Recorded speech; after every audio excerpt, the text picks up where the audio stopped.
Hello, how are you? Bit of branding. I'm Nick Hennegan from the Maverick Theatre Company. Something occurred to me, we've got some of these, I'm not sure where they came from, but I should put them on the website so we can flog them if you fancy a Maverick cup. Well, you might, who knows. Anyway, cheers. It's coffee. Yeah, it is coffee. As you know from the last episode, the pub's open last Saturday. So I popped in on Saturday, on Sunday, Monday, Tuesday, Wednesday, Thursday and Friday. And it's Saturday now, so I'm not sure what I'll do tonight. Anywho, thank you very much again for the likes. You can subscribe, as I've said before, and the little bell thing, which means if I do another one of these, then you get informed. I'm not sure how many there are of these. This is the Maverick book, the making extracts from a Maverick diary that I wrote in 1997 when we'd started a theatre company. I wrote a new play called Ghost of a Chance. It won 4 awards. We hadn't got any money. Well, the awards obviously, helped things eventually. But we had a fairly famous TV actor, famous director, and a small boy. So it was a fairly remarkable summer was 1997. So too is the summer of 2020, which is why I'm sort of doing this. So without further ado, I've not read these for ages. Let me just turn my email off so I wasn't ping-ping on you. Someone did say something in email and said, can you show me a picture of your camera setup? Well, it's a camera in a computer. And there's a couple of books. I'll take a photo and maybe I'll put it in here, actually. So I'm going to edit. Now, I've realised I can add things to these videos. So here's a photo of our camera setup.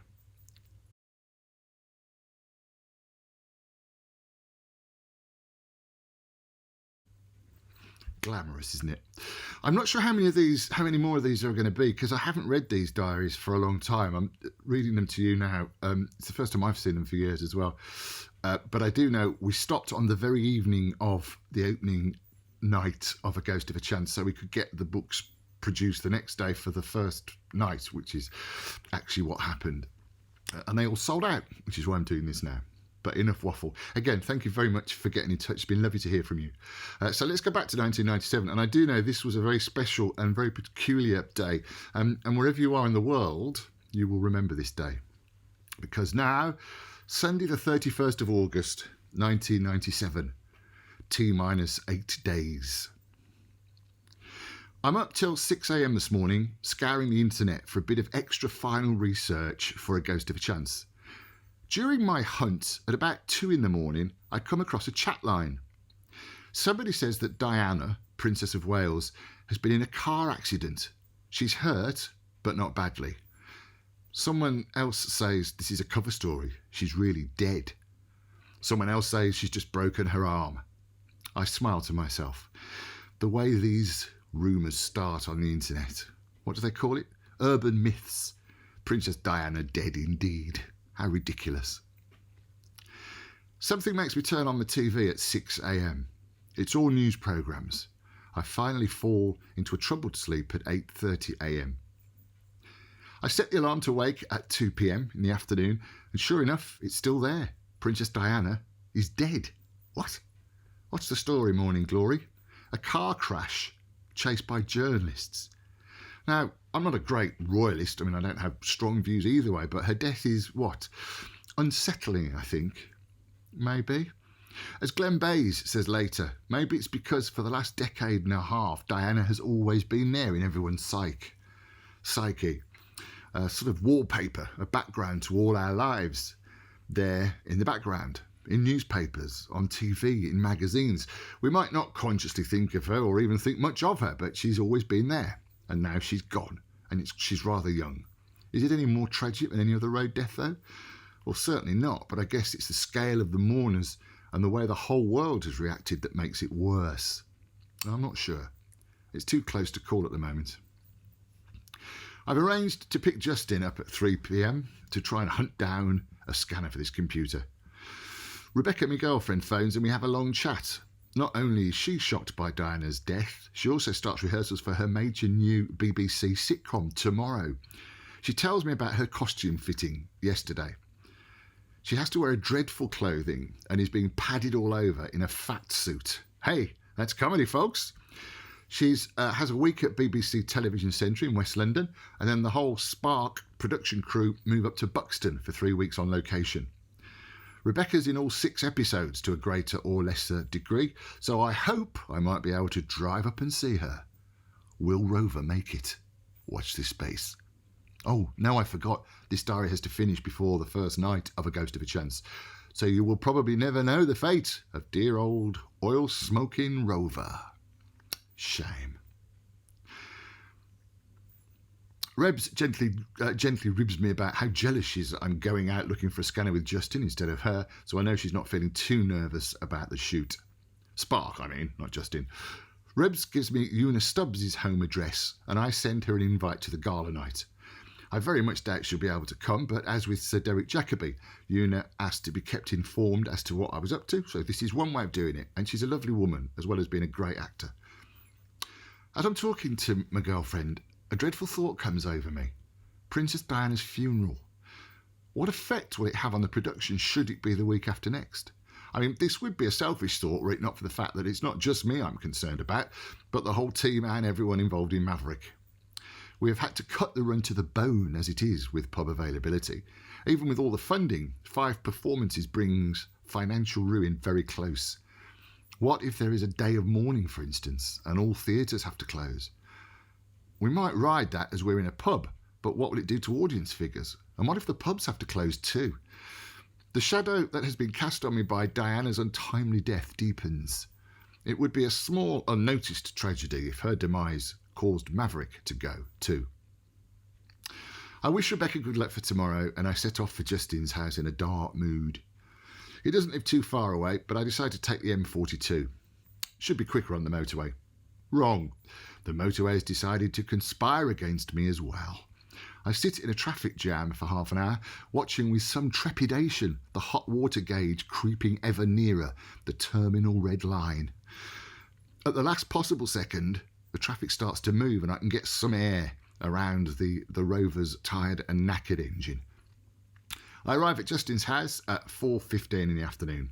He's ready and springs over the front garden to the car. I realise with more than a pang of guilt, I'd arranged to pick him up around 3 o'clock.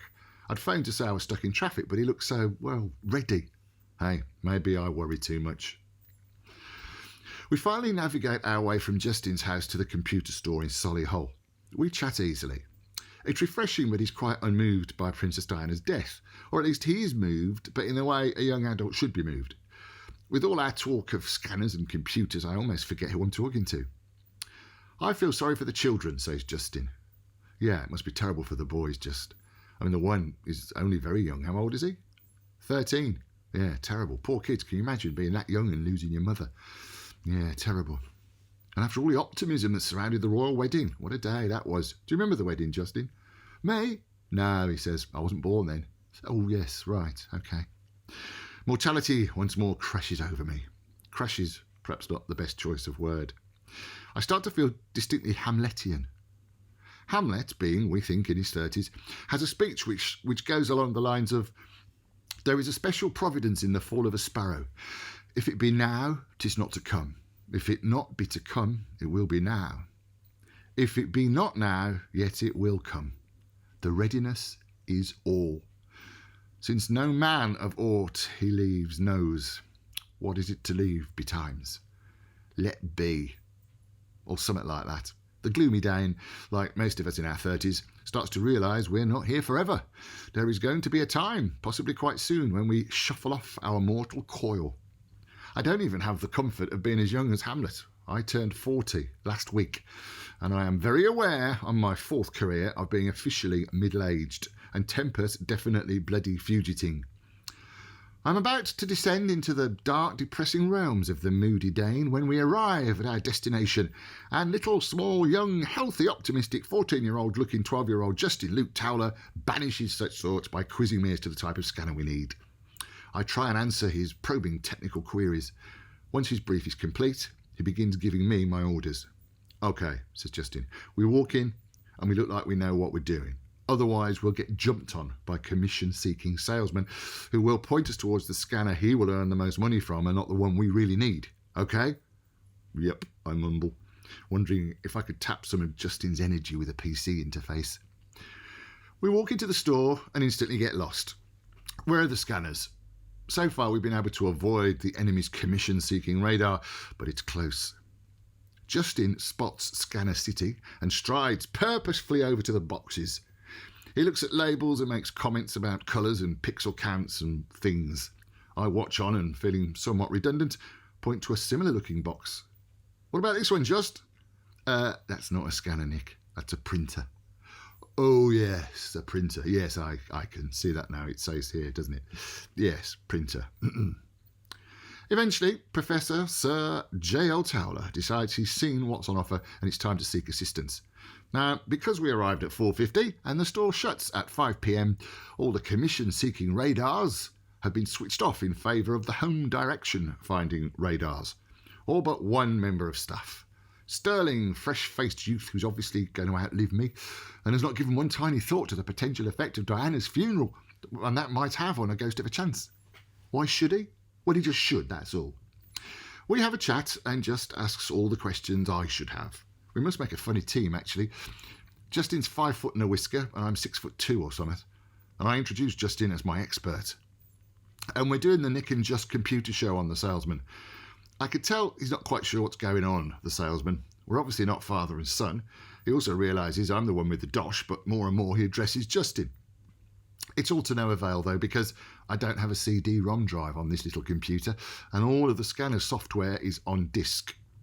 I ask about a CD drive, and callow salesman points to the £300 6-speed add-on. We get outside, and Justin looks at me. 300 quid for a CD drive? He must be joking. I don't have 300 quid for anything, but I'm very glad Justin is with me to watch what I do have. My plan to give the boy a good old-fashioned day out at either the cinema or Dave & Buster's, he's not been yet, falls apart somewhat. I have to find a garage to replenish the vital juices in the old Rover, water and oil. Stopping for petrol is a much less frequent occurrence.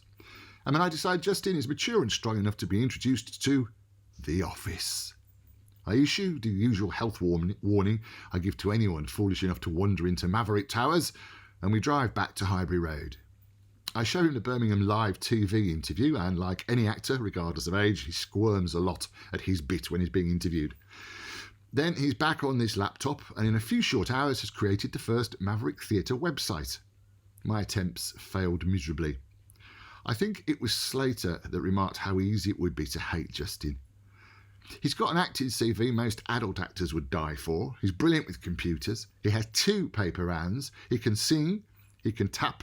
He can dance. Oh, sorry, Justin, I promised I wouldn't mention dance. He can fix and maintain bikes. He plays football, hockey and badminton, goes wall climbing and hiking, does Amdram with his school drama group, and on top of it all, he's a nice kid. Bah! Me? I'm old. That's all I am. I worry about working my co-star into the ground. Do I worry too much? Do you know, I think I do. Yes, I think I do. But Justin seems quite happy at the lappy. He sings to himself and calls to me if he needs help with anything. Help? Well, yes, he doesn't know the password for this computer, for instance. Ha-ha, got him! So I perform the incredibly difficult task of typing 6 numbers from a piece of paper, and Justin thanks me nicely, then gets back to it. Chris, Justin's dad, calls to see where he is, and I worry a bit, just for a change, that I didn't check basic take kid out things like what time he should be back home. Never occurred to me to ask. Chris is cool about everything, and I agreed to deliver Justin back home at 8:30 p.m. Justin, being quite mature, I tell him about my anxieties, and he solemnly agrees that yes, I should be worried, but we'll be okay. Not for the first time, I have a strange feeling of role reversal, and he is the first of the production team who agrees with me worrying. But the way he switches from our conversation back to the website makes me think I am being humoured somewhat. Andy and Polly, his girlfriend, who's celebrating her 25th birthday today. Happy birthday, lovely Polly! Pop in. Justin eventually finishes up and takes a disc and some info on writing web pages with him to work on at home. He also tells me that he spent all morning leafleting houses in his area. Is there no end to this kid's energy and talent?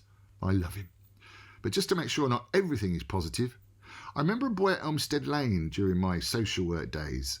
He was from Manchester and so was something of a novelty in South London on account of his accent. I'll call him John. He was 13 and he settled in well. All the kids liked him and so did us staff. And in spite of my protestations, some of the staff used to let it be known to the other kids that they liked him. They began to use him as an example of how to behave to the other kids. And so the inevitable happened. Faced with approval of the staff or the approval of his peers, John obviously chose his peers and had to stop the staff singling him out for excessive praise. So he started misbehaving. His bad behaviour was not very bad, but I was saddened by John because I could see it coming. I don't think for a minute Justin would do anything excessive, but we have a conversation about how I wish I had the self-discipline to get a little more of a normal routine into my life. Justin disagrees. He wishes he had less routine. I point out that in spite of the age difference, the grass is always greener, but it is obviously one of the reasons Anthea and Chris, his mum and dad, don't mind me and John Slater taking him out occasionally. We get Justin home a bit late, although he phoned his mum to let her know we were coming. Yes, I asked him to. Just a bit worried is all. I'm a responsible adult. In fact, I think we were only about 5 minutes late, in spite of me missing 2 turn-offs on the motorway. I've only lived in the region most of my life, mate. It takes a bit of getting used to. Anthea kindly offers me a coffee, but I decline, as Glenn phoned me from his folks' place in Birmingham and said I should go and see him. I mentioned that if we get a scanner, maybe Justin could keep it for a while at his place and use his computer's CD drive. There's no opposition from Justin. I say goodbye until tomorrow and then manage to find my way to Glenn's house in Billesley without a single wrong turn. He makes me a sandwich from ingredients his mum, Brenda, has left for him. Brenda and Mick are Glenn's brilliant parents. They've gone on holiday for a week. Glenn's mum's great. She still threatens to clip me around the ear every time I buy Glenn our traditional first night bourbon when he's directing. It's a maverick tradition. But if I'm ever at Glenn's place when she is there, I guarantee I will not get away without at least a sandwich, if not a full fry-up. She's warm and kind, and what's the word? Proper, solid, lovely actually. Press arrangements aside, one of the pleasures of the gala night is that all the mums will be there apart from John Adams, his mum, and Paul Henry's mum. Even Andy, who did the film for us, is bringing his mum. I've known Andy for at least 7 years and I only met his mum for the first time last week. There's got to be a photo in that somewhere. If the gala night now happens. If only poor, tragic Princess Diana does a favour from beyond the grave.